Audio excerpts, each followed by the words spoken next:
I'm right. Sean Dyche not happy with the Calvert-Lewin red card, to understand from his point of view.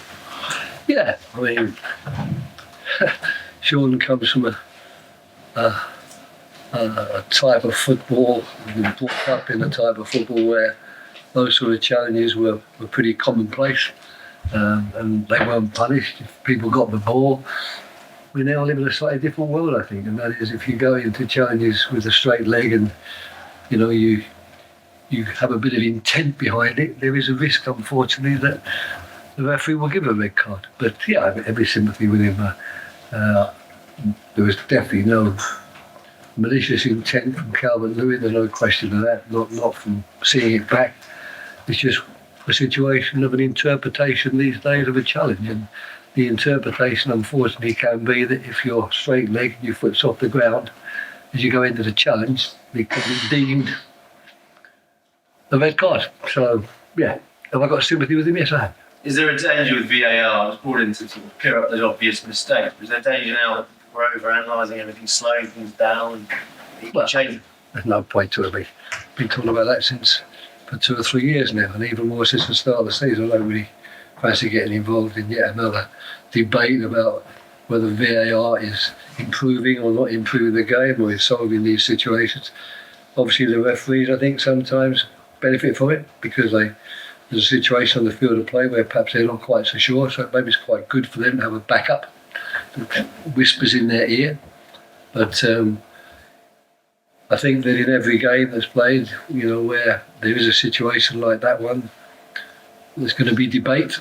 There's going to be one team very unhappy about the situation, and all I can say is, in answer to your question, do I understand Sean Dyche's frustration and disappointment with the decision? Yes, I do, but I'm not prepared to criticise the referees either because of the interpretation on challenges that they're being asked to give these days.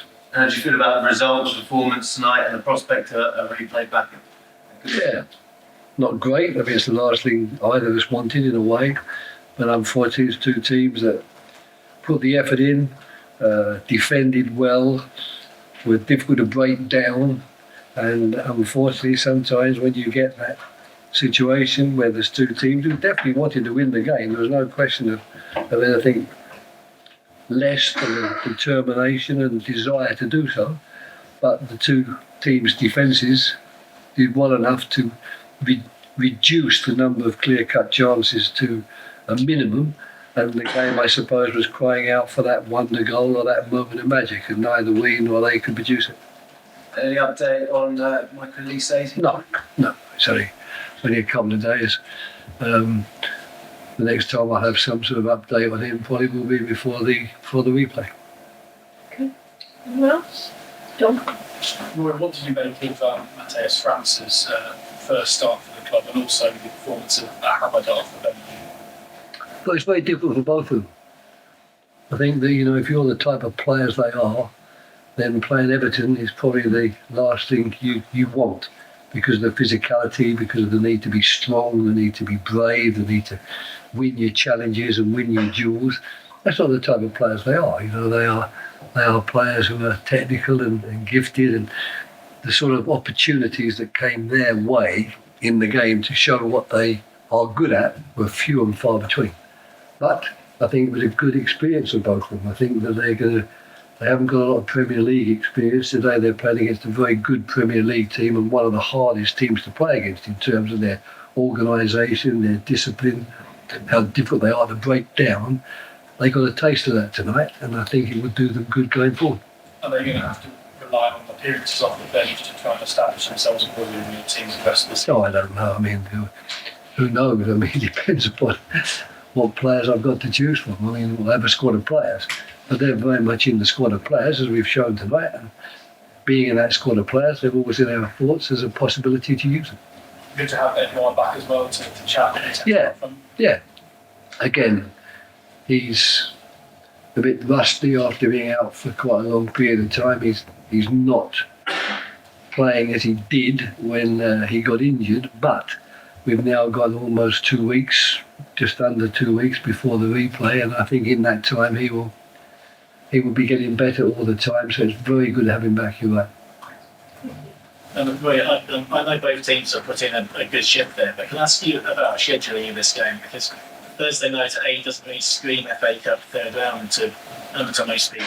Obviously, it's come straight off the back of a sprawling Premier League schedule that finished a couple of days ago. Does it do the competition justice to have been played tonight? I think it's a reasonable point if that's the point you're going to make when you're writing about it. I certainly can't find a lot of reasons to dismiss your theory. I think all the more credit in a way to both teams that it wasn't the ideal fixture, it wasn't the ideal time to play it wasn't the ideal physical conditions to play the game in. The rain was non-stop for so long and the pitch was a bit wet and heavy, and I think both teams, if you're a kind person, if you've got some sympathy with the players, you could say they made a pretty good go of it. But having said that, stalemates and 0-0 draws, even if this game had been played on prime TV on Saturday night, it wouldn't have gone down too well because of the way the two teams nullified each other to larger extents, and that moment of magic that certainly we were crying out for, and maybe Sean would say he was crying out for, that was not seen that often. It was more the physicality, the duels, the organisation, the desire, the discipline, the focus.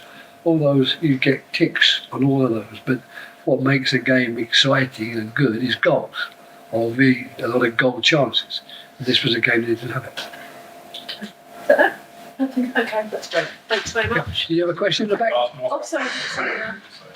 I answered it, did I? Sure. Good, okay, good. Thank you. Thank you.